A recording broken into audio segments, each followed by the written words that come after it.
Welcome to hybrid BTech YouTube channel.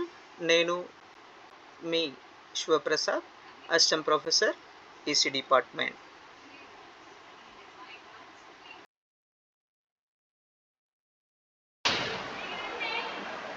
Probability theory and statistic process PTSP important క్వశ్చన్స్లో ఇప్పుడు మనం 5th యూనిట్కి సంబంధించినటువంటి ఇంపార్టెంట్ క్వశ్చన్స్ ఏమైతే ఉన్నాయో అవి చూడబోతా ఉన్నాం.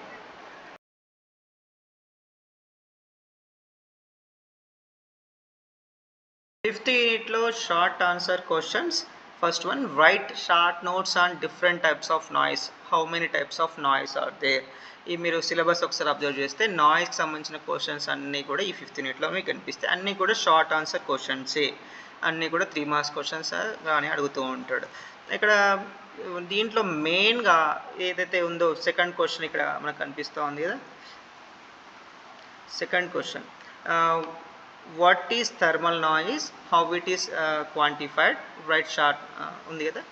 సో ఈ థర్మల్ నాయిస్ అన్నా కూడా, లేదంటే జాన్సన్ నాయిస్ అన్నా, లేదంటే రెసిస్టివ్ నాయిస్ అన్నా ఒకటే ఇక్కడ ఈ క్వశ్చన్స్లో. ఇవే రిపీటెడ్ క్వశ్చన్ యాక్చువల్గా. ఇది నెంబర్ ఆఫ్ టైమ్స్ ఎగ్జామ్స్లో షార్ట్ క్వశ్చన్స్ లాగా అడిగే క్వశ్చన్ ఇది. ఈ థర్మల్ నాయిస్ ఎట్లా ఉంటుంది, థర్మల్ నాయిస్ ఎవడు ఇన్వెంట్ చేసిండు, జాన్సన్ అంటే చేసిండా లేకపోతే ఇంకెవరు చేసిందా, దాని గురించి ఎక్స్ప్లెనేషన్ కొంచెం రాసి అసలు థర్మల్ నాయిస్ ఎట్లా ఉంటుంది, దాన్ని రెసిస్టివ్ నాయిస్ ఎందుకు అన్నామని చెప్పేసి రాస్తే మీకు 3 or 4 మార్క్స్ ఈజీగా గెయిన్ చేయడానికి ఉంటుంది. And next, what are the causes of thermal noise కూడా దీనికి సంబంధించిన సెకండ్ సంబంధించిన question. And next, define noise equivalent bandwidth. ఇది కూడా important. Noise equivalent bandwidth explain చేయగలగాలి. And next, average noise figure. ఇది షార్ట్లో ఇవ్వచ్చు అండ్ లేదంటే లాంగ్ క్వశ్చన్లో ARBలా కూడా ఇవ్వచ్చు average noise figure. And 6th one వచ్చి, define and explain arbitrary noise source. Very important, ఇది కూడా ఇంపార్టెంట్. ఒకవేళ మీకు థర్మల్ నాయిస్ అరెస్ట్ ఇది మిస్ అయితే మాత్రం ఈ ఆర్బిటరీ నాయిస్ వచ్చే చాయిస్ ఎక్కువ ఉంది. ఒకవేళ next one, define information rate. ఇది సెకండ్ హాఫ్. ఇన్ఫర్మేషన్ రేట్ అంటే ఏంటి, లేదంటే డిఫైన్ ఇన్ఫర్మేషన్ అని కావచ్చు, మీకు అడుగుతూ ఉంటాడు. ఇది కూడా ఇంపార్టెంట్, వెరీ ఇంపార్టెంట్లో ఎక్కువ టైమ్స్ రిపీటెడ్ క్వశ్చన్స్లో ఈ ఇన్ఫర్మేషన్ రేట్కి సంబంధించిన క్వశ్చన్ ఉంటుంది.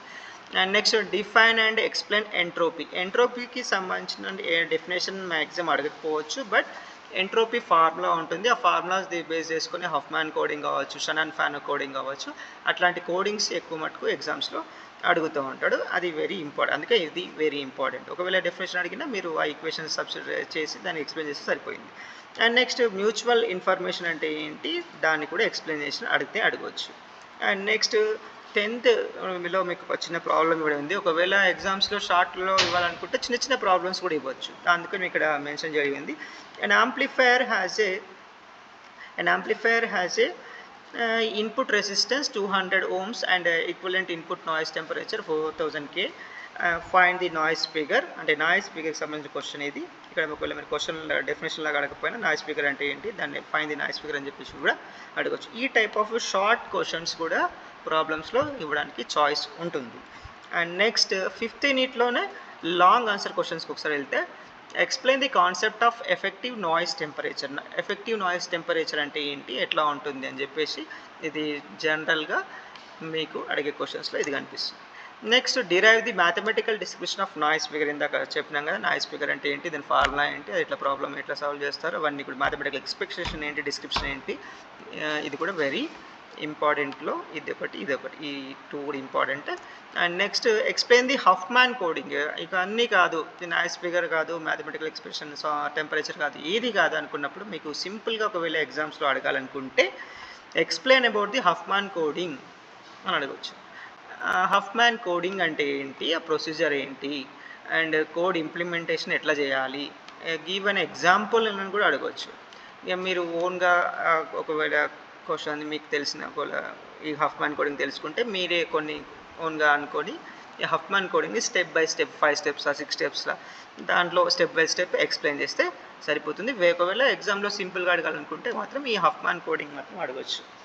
And next one, explain the Shannon Fano coding. ఇది కూడా సేమ్ అంతే, ఈజీగా అడగాలనుకుంటే హఫ్మ్యాన్ లేదంటే Shannon Fano coding with example, suitable example ఏదైనా కావచ్చు, తీసుకోవచ్చు.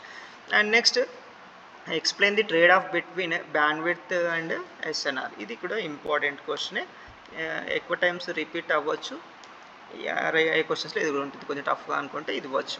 And next discuss the necessary of swords coding, very important question, necessary of swords coding. And next right notes and mutual information channel capacity. ఈ channel capacity పైన మనకు ఎక్కువ problems అడుగుతూ ఉంటాడు ఇందులోంచి. ఈ 15 సంబంధించినటువంటి దాంట్లో ఛానల్ కెపాసిటీకి సంబంధించిన ప్రాబ్లమ్స్ ఎక్కువ అడుగుతుంటాడు. ఇది కూడా నోట్స్ ఒకసారి మీరు చదివితే బాగుంటుంది. Next discuss about the quadrature representation of narrow and noise, narrow band noise with its properties. ఇదంతా ఇంపార్టెంట్ ఏం కాదు, కాకపోతే కొన్నిసార్లు అడిగినట్టు పేపర్లో అక్కడక్కడ కనిపిస్తూ ఉంది. Show that narrow band noise process can be expressed as in phase and quadrature face component of it. ఇది ఇంపార్టెంట్. ఇన్ ఫేస్ సంబంధించిన క్వశ్చన్ మాత్రం ఎక్కువసార్లు రిపీట్ అయిన క్వశ్చన్స్లో ఇదొకటి. ఇవి లాంగ్ క్వశ్చన్స్. ప్రాబ్లమ్స్ చూసినట్లయితే ఇట్లాంటి ప్రాబ్లమ్స్ ఎక్కువ అడుగుతాడు, యాంప్లిఫైర్ బేస్డ్ ప్రాబ్లమ్స్ ఎక్కువ అడుగుతాడు. ఇక్కడ క్వశ్చన్ ఒకసారి మీరు అబ్జర్వ్ చేస్తే, an amplifier has input and output impedance of 75 ohms, 60 dB power gain and noise equivalent bandwidth of 15 kilohertz. When a 75 ohms resistor at 290k is connected to the input, that output RMS noise voltage is 75 microvolts. Determine the effective noise temperature of the amplifier, assuming that the meter is impedance matched to the amplifier. ఇట్లాంటి questions అడుగుతాడు. లేదంటే అని ఇవే amplifiers దానికి సంబంధించినటువంటి questions ఎక్కువగా reward. మీరు ఒకవేళ 15 యూనిట్లో మీరు కాన్సన్ట్రేట్ చేయాలనుకుంటే మెయిన్గా ఈ లాంగ్ క్వశ్చన్స్ పైన, అంతకుముందు చెప్పిన షార్ట్ క్వశ్చన్స్ ఏవైతే ఉన్నాయో ఆ షార్ట్ క్వశ్చన్స్ పైన ఎక్కువగా కాన్సన్ట్రేషన్ చేయండి 15 యూనిట్లో. అట్లా అని చెప్పేసి 15 యూనిట్ పైన డిపెండ్ కాకండి, ఎందుకంటే 15 యూనిట్ ఒక్కొక్కసారి మా క్వశ్చన్స్ అడగవచ్చు, లేకపోతే ఉంటుంది, వెయిటేజ్ ఉంటుంది. But in case some times మేము క్రిటికల్గా చేయాలనుకుంటే, పేపర్ టఫ్గా చేయాలనుకున్నప్పుడు మాత్రం 15 యూనిట్ కొంచెం స్కిప్ చేస్తుంటారు. కాకపోతే ఈజీ యూనిట్ ఏదంటే 15 యూనిట్ అని చెప్పొచ్చు ఈ ఆల్ 5 యూనిట్స్లలో. ఇది 15 యూనిట్కి సంబంధించినటువంటి matter. Subscribe and share my videos. Thank you everyone.